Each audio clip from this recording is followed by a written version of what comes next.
अनादि निधन तीर्थ संबित शिखर जी, आज वहीं से बात कर रहे हैं आपसे, और उन संत के बारे में, ऐसे संत जो पिछले 200-300 सालों से लेकर वर्तमान में आज तक, ऐसे जैन की बात नहीं कर रहे, दिगंबर की बात नहीं कर रहे, पूरी दुनिया में ऐसे कोई साधु नहीं मिलेंगे जिनके बारे में चर्चा करेंगे। देख रहे हैं आप, उनको पहचान रहे हैं आप, आचार्य श्री संभव सागर जी, सबसे वयोवृद्ध दिगंबर आचार्य उपाध्याय मुनिराज के अंदर, अब आचार्य नहीं, शपक संभव सागर जी महाराज, वयोवृद्ध, आयुवृद्ध, ज्ञानवृद्ध, चारित्रवत, और पहुंचते हैं त्रियोगाश्रम में सादर जयत। आज करते हैं इन्हीं की बात जो असंभव को संभव बना दे और चतुर्थकालीन चर्या को आज आपके जमीन तले आपकी रोम रोम खिला दे। 3 मई 1941 को जन्म था। पर ये देख रहे हैं आप, ये खास बात देख रहे हैं, हम उसी कमरे के सामने आ गए हैं जिस कमरे में वे स्वाध्याय करते हैं, सामायिक करते हैं, ध्यान करते हैं, विश्राम करते हैं। हमने नापने की कोशिश की फीते से, तो देखा लगभग 3.7 इंच था, लंबाई में 8 इंच से थोड़ा 1.5-2 इंच कम होगा, पर हाँ उसमें जो विश्राम की जगह थी वो 1.5 फुट बाई 6 फुट की थी बस। स्वाध्याय के सारे शास्त्र यहीं पर हैं, यहीं पर किसी के खड़े होने की जगह 1-1.5 फुट की बना रखी है। इस छोटे से कमरे के ऊपर बोर्ड देखने पर बोर्ड देख के हैरान थे। 60 साल से ये संत हुए हैं। ऐसे संत, दिगंबर संत की बात नहीं कर रहे हम, जैन संत की बात नहीं कर रहे, भारत के साधु संतों की बात नहीं कर रहे, हम दुनिया के संतों की बात कर रहे हैं, जिन्होंने 60 साल से ना मीठा लिया है, ना नमकीन लिया है, ना दूध लिया है, ना दही लिया है, ना घी लिया है, ना तेल लिया है, और 30 सालों से एक दाना अनाज का नहीं लिया है। क्या खाते होंगे सोच लीजिए, होश उड़ जाएंगे। और यह साफ यहां पर लिखा हुआ आप देख रहे हैं। चौंक गए थे हम, यह चर्या गजब संभव नहीं होती है उस संत के बारे में, और फिर हम हैरान हो गए थे यह देखकर। लगभग 6 महीने 3 महीने में जाते रहते हैं, हर बार पढ़ते हैं, समझते हैं, लेकिन इतना खुलकर हमने सीधा इस बार वहीं पर थी आर्य का पुनीत चैतन्यमती माता जी, 2018 में दीक्षा हुई, तब भी हमसे उस समय नहीं बनी। तब उनसे ही कहा, और 4-6 घंटे हम रहे, क्योंकि पिछले कुछ दिन हम सम्मेश शिखर जी में थे। लगभग 2-3 घंटे में कुछ मिनट छोड़ के एक टांग पर सामायिक, कल्पना ही होती। 86 वर्ष उम्र, 1967 में, हाँ आचार्य श्री महावीर कीर्ति दिख रहने वाले ऐसे संत।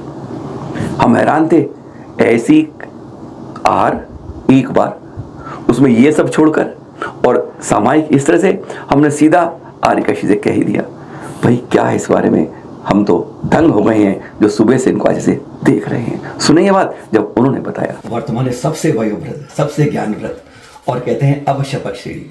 लेकिन आज भी इनकी चर्या से हमने आज दिन में देखी, ऐसी चर्या जो आकर कोई देखे, मतलब 4 फुट बाई 8 फुट भी नहीं हो जगह, वहां 24 घंटे रहना, वही तपस्या करना, त्याग कर, सब कुछ करना, क्या संभव है बताएंगे जरा। आचार्य श्री संभव सागर जी गुरुदेव आज 60 वर्षों से जो अपने साधनारत हैं, उन्होंने अपने आचार्य श्री महावीर कीर्ति महाराज जी की कर कमलों से संस्कारित किया है।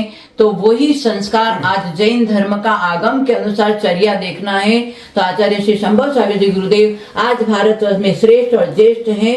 आचार्य से काफी चर्चा हुई, चलती तो की, और फिर ना हमने बीच में उनको अखबार दे दिया, पर हाँ ये वाला नहीं, इससे पिछले का, ये तो कल ही आया है, महावीर स्वामी का जन्म कल्याणक छप, इसको पढ़ेंगे आप ना, तब जानेंगे कि क्या है इस अखबार। पर हाँ बात, आचार्य जी ने पढ़ना शुरू किया तो एक एक लाइन पढ़ रहे थे।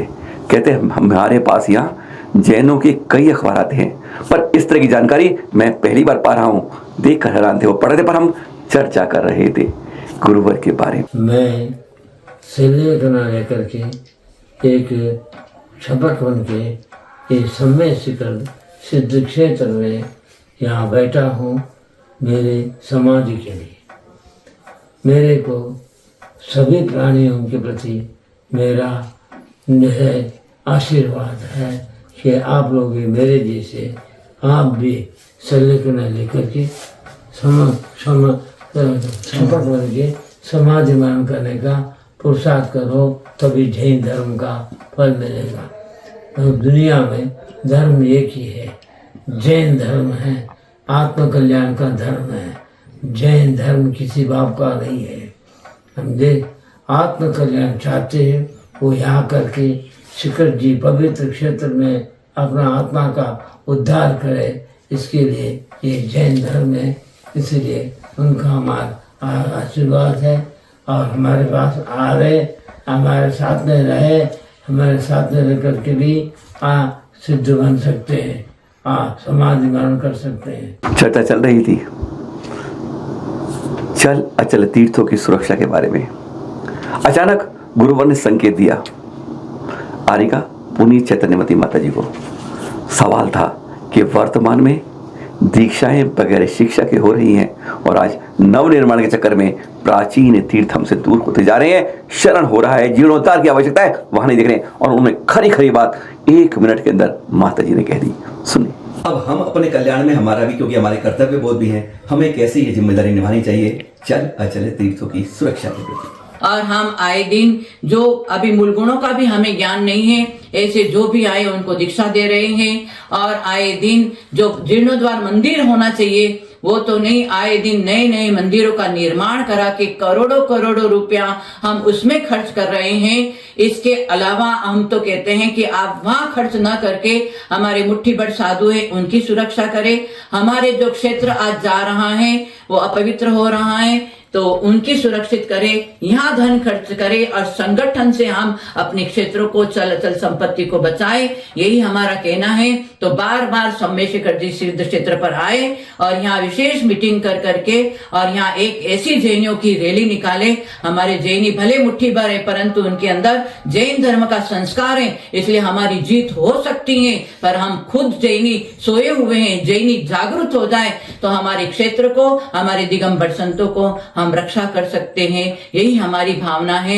अभी भी जागरूक हो जाओ तो हम सुरक्षित कर सकते हैं। इसलिए सब जैनी भाइयों को हम आह्वान करते हैं और हमारे दिगंबर संतों को आप सुरक्षित रखें, चल अचल संपत्ति को सुरक्षित रखें। आप में योग्यता है, कर्तव्य आपना करना चाहिए। बहुत पते की बात थी और हम इस तरह सुनते सुनते उसको बाद में बताएंगे आपको, पर सीधा हम पहुंच गए यहाँ सिद्धाचलम में आचार्य श्री वैराग्यानंद जी के बाद। अब विश्वास नहीं करेंगे इस बात पर, आधे से ज्यादा नहीं 90% जैन नहीं जानते कि इस सिद्धाचलम में आचार्य श्री में यहाँ पर साधु संतों का उपचार होता है। कहीं भी कोई दवा चाहिए होती है, आयुर्वेदिक चाहिए, चर्या अनुसार चाहिए, कैसी भी चाहिए, जिस संत की जैसी चर्या है उसके अनुसार यहाँ से दवा तैयार की जाती है। इस बारे में हमने आचार्य जी का कहते इस बारे में कहीं कोई बताने की जरूरत नहीं है, हमारा काम सिर्फ उनका उपचार करवाना है। और कई संत वहां पर आकर उपचार करवाते हैं, महीने 2 महीने 3 महीने 6 महीने साल रहकर। यह बात आज तक समाज में नहीं मालूम चलती है। पर हमारी बात थी कि हम सवाल था कि तीर्थ क्षेत्र कमेटी कर क्या रही है, क्या एक बार कड़वी कड़ी सच बोल ही दे।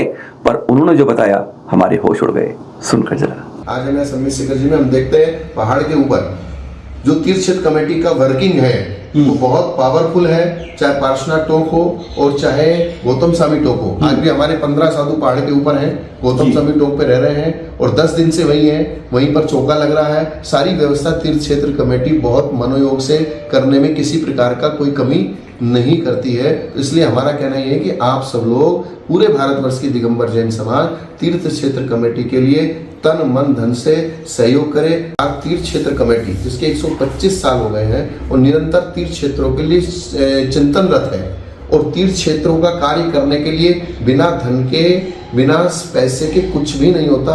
इसलिए प्रत्येक समाज की जिम्मेदारी है कि अपने समाज के बीच में कम से कम पर्युषण पर्व में, साधु के चातुर्मास के समय में निरंतर ये कोई ना कोई कलश की व्यवस्था या गोलक की व्यवस्था या जैसे भी बने अपने समाज से पंच कल्याण हो, बड़ा कार्यक्रम हो, विधान हो, लेकिन तीर्थ क्षेत्र कमेटी के लिए कुछ ना कुछ धन राशि जरूर निकालना, तभी ये तीर्थ क्षेत्र कमेटी अपने तीर्थों की सुरक्षा कर पाएगी।